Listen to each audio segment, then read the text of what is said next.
Video बघत असलेल्या प्रत्येकाला महाप्रपंचतर्फे तेजस तुंगारचा सप्रेम जय शिवराय, सप्रेम जय श्रीराम. मित्रांनो, पवार फॅमिलीबद्दल बोलणं हे तितकंसं साधं सोपं सरळ कधीच नसतं. त्याचं कारण असं असतं की पवार फॅमिली आज एक बोलेल, उद्या एक बोलेल, परवा एक बोलेल. त्यांचा आज एखादा स्टँड असू शकतो, तोच स्टँड 2 तासातही बदलू शकतो आणि बदललेला स्टँड परत 2 तासांनी आणखी काहीतरी वेगळा असू शकतो. हीच पवार साहेबांची गेल्या 60 वर्षांच्या राजकारणातली नीती आहे आणि हीच नीती सुप्रिया सुळे, रोहित पवार हे नेटानं पुढे चालवत आहेत. त्यांचा हा जो वारसा आहे, राजकीय वारसा आम्ही म्हणत नाही, हा लबाडीचा, हा धूर्तपणाचा जो त्यांचा वारसा आहे, हा ते नेटाने पुढे चालवत आहेत. याचं एक उत्तम उदाहरण नुकतंच बघायला मिळालेलं आहे. कसं?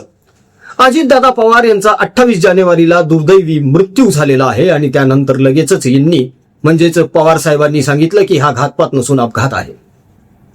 त्याला मुलामा असा देण्यात आला की उगाच दंगली होऊ नयेत वगैरे वगैरे वगैरे, पण असं काही नाही आहे. महाराष्ट्र तेव्हा त्या मनस्थितीतच नव्हता दंगली करण्याच्या, कारण अवघा महाराष्ट्र हा शोकसागरामध्ये बुडालेला होता. दुःख अनावर झालेलं होतं प्रत्येकाला, सुचत नव्हतं कोणालाच काहीच. अहो, दादांचे विरोधक देखील त्यांच्या डोळ्याच्या कडा देखील पाणवलेल्या होत्या. अशा परिस्थितीमध्ये कोणाच्या मनाला सुद्धा शिवत नव्हतं की आपण काही दांगडधोपा करावा, पण यांची इच्छा होती की असं काहीतरी व्हावं म्हणून मुद्दाम हे खुरापती काढणं चालू झालं की हा घात आहे, हा घात आहे, हा घात आहे. पण TGCA रिपोर्ट आला, IBचा रिपोर्ट आला, त्या रिपोर्ट्स मध्ये क्लिअर आहे घातपात नाहीये, हा अपघात आहे. तरी देखील FIR नोंदवा. महाराष्ट्रामध्ये FIR नोंदवली गेली नाही म्हणून रोहित पवार कर्नाटकात गेले आणि तिथं FIR नोंदवली. आता कर्नाटक सरकारचा आणि महाराष्ट्राचा काय संबंध आहे? का? तर कर्नाटकमध्ये काँग्रेस सरकार आहे म्हणून. काय तर म्हणे महाराष्ट्र सरकार घेतच नाहीये म्हणे दखल. अरे घेतलीये ना दखल. देवेंद्र फडणवीस यांनी जाहीरपणे सांगितलेलं आहे की मुर्दे उखडून काढू आम्ही आणि जो कोणी कॉन्स्पिरसीमध्ये अडकलेला असेल त्याला कडक शासन करण्यात येईल. सांगितलेलं आहे ना. जेव्हा देवेंद्र फडणवीस यांनी हे विधान केलं त्यानंतर रोहित पवार थंड पडले, गप्पच बसले. अजिबात हू का चूक केलेलं नाहीये त्यांनी त्यानंतर त्या प्रकरणावर. बघून घ्या तुम्ही 8-15 दिवसामध्ये कधी रोहित पवार यांनी हा मुद्दा काढला का अजितदादांचा? नाही. मध्यंतरी निघाली विलनीकरण. का? तर यांना ते 40 आमदार गिळंकृत करायचे होते. सुखासुखी राज्यसभेवर जायचं होतं, कोणाच्या पाया पडायचं नव्हतं. मात्र शेवटी नियती तिचा खेळ खेळत असते. वयाच्या 85व्या वर्षी सुद्धा राहुल गांधींच्या पाया पडत शरद पवार यांना विनंती करावी लागली.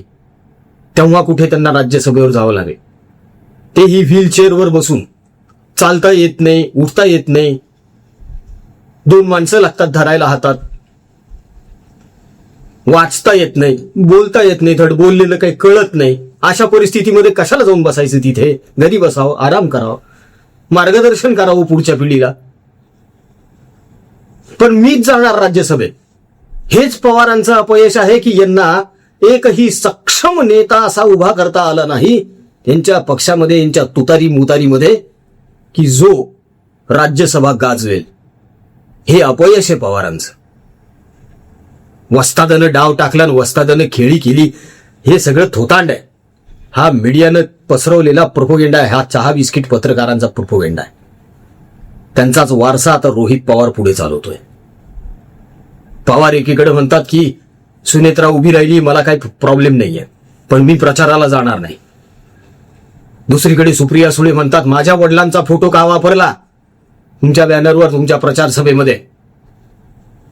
आता सुप्रिया सुळे यांना या गोष्टीची कल्पना नसते का? सुनेत्रा वहिनी पवार या काही स्वतः प्रिंटिंग प्रेसमध्ये गेल्या होत्या का बॅनर घेऊन की हे छापा? नाही. कार्यकर्ते जातात, असतात काही उत्साही कार्यकर्ते. आता बारामती म्हटलं की पवार आलेच. एखाद्या कार्यकर्त्याने एक बॅनर टाकलं, त्या बॅनरवर साहेबांचा फोटो टाकला, त्याच्यावरून सुप्रिया सुळेंचा तिडपापड झाला. उबाठाची सावली पडली सुप्रिया सुळेंवर. माझा बापाचा फोटो वापरायचा नाही, माझ्या बापाचा फोटो वापरायचा नाही. ते तिकडे म्हणतात माझा बाप चोरला, माझा बाप चोरला. हे म्हणते माझ्या बापाचा फोटो चोरला. काय चाललंय हे? तुमच्याच घरातली सुनबाई आहे ना, गर्व वाटला पाहिजे, उपमुख्यमंत्री झालीये. पण नाही, पोटशूळ आहे. मूळ व्याख्यान कायला लागले त्यांचे.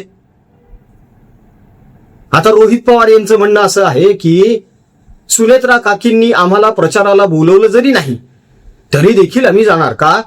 कारण दादांसाठी. अरे तुझं दादांवर एवढं प्रेम उतू जात होतं तर जेव्हा दादा जिवंत होते तेव्हाच दादांची माफी मागायची असती ना. काय एवढी टीका करत होतास तू दादांवर? एवढी रडापड केली होती लोकसभेच्या वेळी, एवढी जरी टीका केली होती दादांवर. कशासाठी केली होती? राजकारणासाठी. आणि मग आता हे जे ढोंग चालू आहे, हे जे नाटक चालू आहे, हे सुद्धा मग राजकारणासाठीच चालू आहे ना. मित्रांनो, शरद पवार जर असं बोलले की मी दक्षिणेकडे चाललोय तर आपण समजून घ्यायचं हे उत्तरेकडे जाणार आहेत. ते जर म्हटले मी पश्चिमेकडे चाललोय, आपण समजून जायचं हे पूर्वेकडे जाणार आहेत.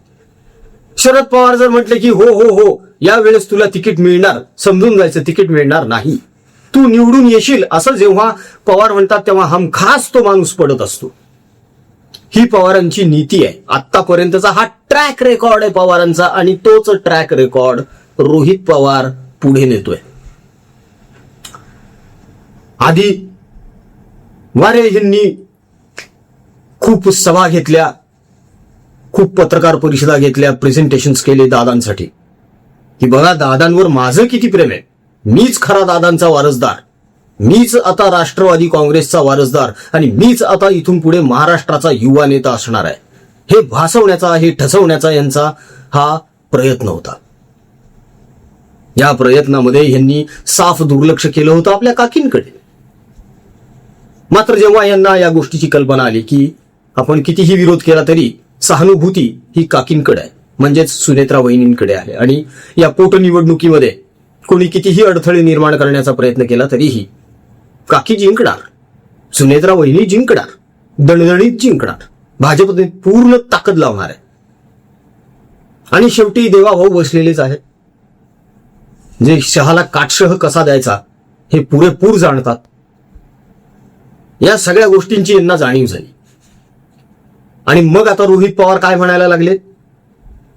सुनेत्रा काकींनी आम्हाला प्रचाराला बोलवलं जरी नाही तरी आम्ही प्रचाराला जाणार.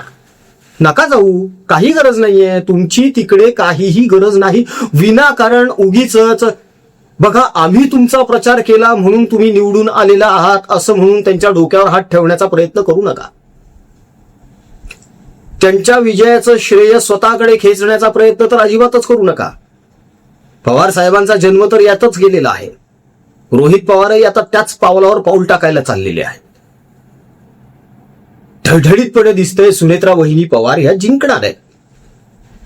त्यामुळे आता त्यांच्या विजयाचं श्रेय सुद्धा आपल्याला मिळालं पाहिजे, यासाठी रोहित पवार हे असले विधानं करत सुटलेले आहेत. मात्र कुठेतरी शंका मनामध्ये येते की ज्याप्रमाणे शरद पवार हे पलटीवाज आहेत, शरद पवार हे घातक आहेत, विश्वासघातकी आहे, हीच त्यांची सगळ्यात मोठी विश्वासार्हता आहे, त्याचप्रमाणे रोहित पवार वागत आहेत. रोहित पवार जर आज असं म्हणत असतील की काकींनी बोलवलं जरी नाही तरी आम्ही प्रचाराला जाणार आहोत, तर समजून जा मित्रांनो,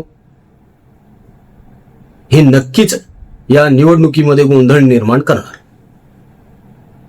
यांचा पहिल्यापासून प्रयत्न असाच असणार आहे की या कशा पडतील. त्याचं कारण आहे, बारामतीमधून विधानसभेमध्ये या पोटनिवडणुकीमध्ये जर सुनेत्रा वहिनी पडल्या तर यांचाच फायदा आहे, पवारांचाच. हे म्हणतील बघा बघा आमची साथ सोडली ना, घ्या भोगा तुमच्या कर्माची फळं, असं म्हणायला सुद्धा हे लोक कमी करणार नाही. आणि हे बोलण्यामध्ये सगळ्यात अग्रेसर असणार आहेत सुप्रिया सुळे.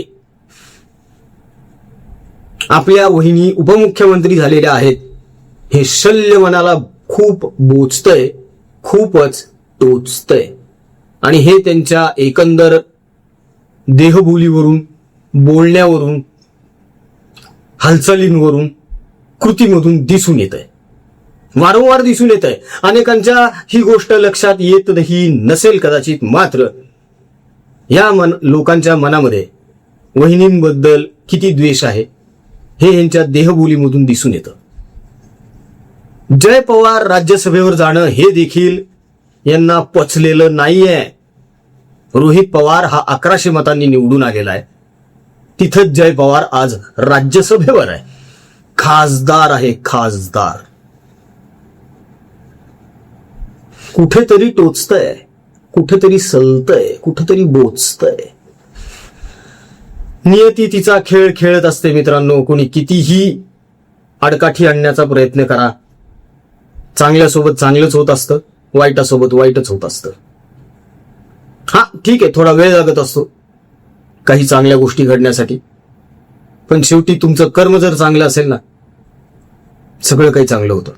तेव्हा मित्रांनो, या सगळ्या विषयावर, या घटनेवर आपलं काय मत आहे आम्हाला कमेंटमध्ये नक्की कळवा. आमचा कमेंट बॉक्स तुमच्या प्रतिक्रियांसाठी आतुरतेने वाट बघत असतो.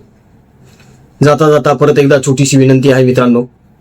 गेल्या ओल्या दुष्काळामध्ये आपण ज्याप्रमाणे आपल्या हिंदू शेतकरी बंधू भगिनी मातांची सेवा केली, त्यांच्या गुरांची सेवा केली, गायींची सेवा केली, विद्यार्थ्यांच्या शिक्षणाची सोय केली, कर्कग्रस्त रुग्ण आणि त्यांच्या नातेवाईकांच्या जेवणाची सोय केली, त्याचप्रमाणे आता या कोरड्या दुष्काळाच्या भीषण परिस्थितीमध्ये पुन्हा एकदा आपल्याला गुराढोरांच्या, गायींच्या चाऱ्याची व्यवस्था करायची आहे.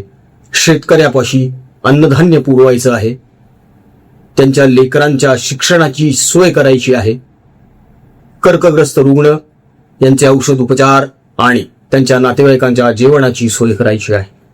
तेव्हा या सत्कर्मामध्ये मला जे शक्य आहे ते सगळं काही मी करतोय, मात्र मी कमी पडतोय हे प्रांजळपणे कबूल करून तुमच्याकडून मदतीची अपेक्षा ठेवतोय. मित्रांनो, सहकार्य करा, या सत्कर्मामध्ये सहभागी व्हा. दिल्या गेलेल्या जीपे फोनपे क्रमांकावर आपल्या इच्छेनुसार, मर्जीनुसार आपल्याला जे योगदान द्यावं असं वाटतं ते निश्चित द्या.